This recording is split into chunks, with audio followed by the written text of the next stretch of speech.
Boa tarde, eu sou o Danilo Ropero. Eu sou o Gabriel Capelossi. Eu sou a Larissa Lemos. Eu sou o Luiz Fernando. E eu sou o Vitor Santini, e nós vamos apresentar um seminário sobre o momento de inércia de um rotor. Neste relatório, foi realizada uma videoanálise usando o software Tracker, onde um rotor é solto sobre um trilho inclinado. Ao fazer a análise, verificamos qual o ângulo entre o trilho e a base horizontal, e a partir dela, chegamos ao valor de seu momento de inércia a fim de encontrar a constante gama através da equação do espaço disponibilizada pelo software e compará-la ao gama esperado. Logo após, analisamos os erros.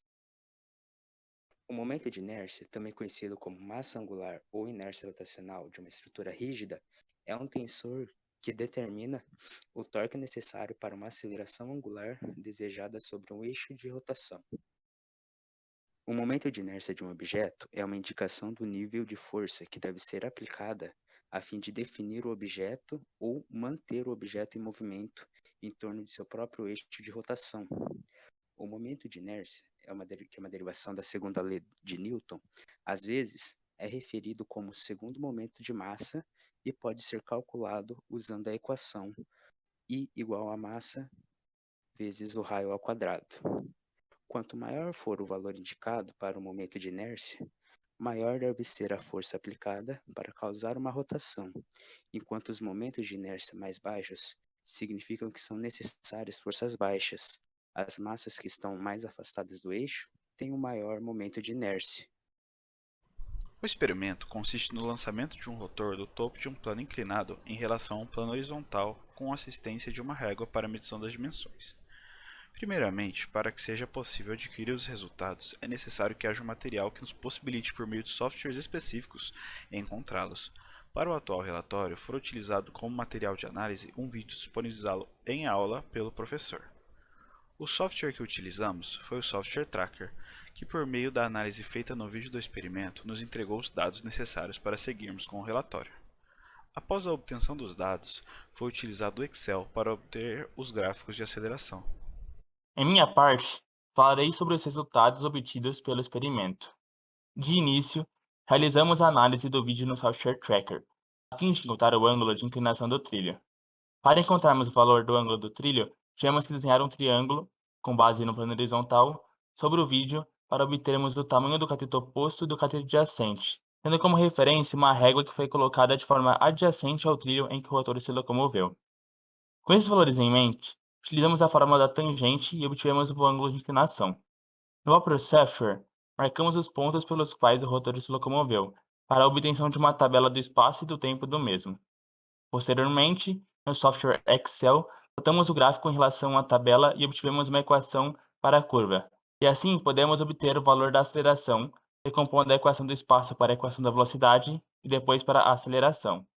Após encontrarmos o valor da aceleração do rotor, podemos substituir na fórmula conhecida, que depende do seno do ângulo de inclinação do rotor, pela aceleração da gravidade, da constante que buscávamos, do raio do rotor e do raio do eixo do rotor.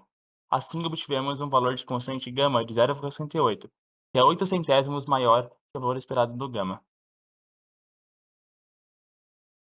Segundo os dados fornecidos pelo professor, o valor teórico da constante gama é de 0,5.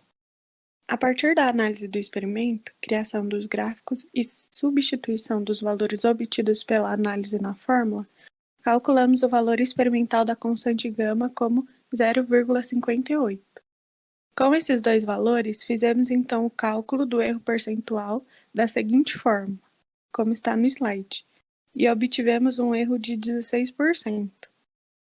Como observamos no decorrer do relatório, os possíveis erros podem ter sido adquiridos devido a alguns fatores, como o fato do software ter analisado um erro de medição de mais ou menos 0,04 milímetros no eixo das ordenadas, que se refere à altura em que o rotor é solto, a resolução do vídeo, que dificultou na seleção exata dos pontos, o arredondamento das variáveis nas fórmulas, e principalmente o fato de que o rotor não é cilíndrico e a fórmula que usamos serve apenas para cilindros. Para concluir, fizemos a análise do vídeo no Software Tracker e o gráfico é feito no Excel, onde um rotor é solto sobre um trilho inclinado. Assim, conseguimos obter o valor da angulação entre o trilho e a base horizontal. Em seguida, achamos o valor do momento de inércia a fim de encontrar o parâmetro γ.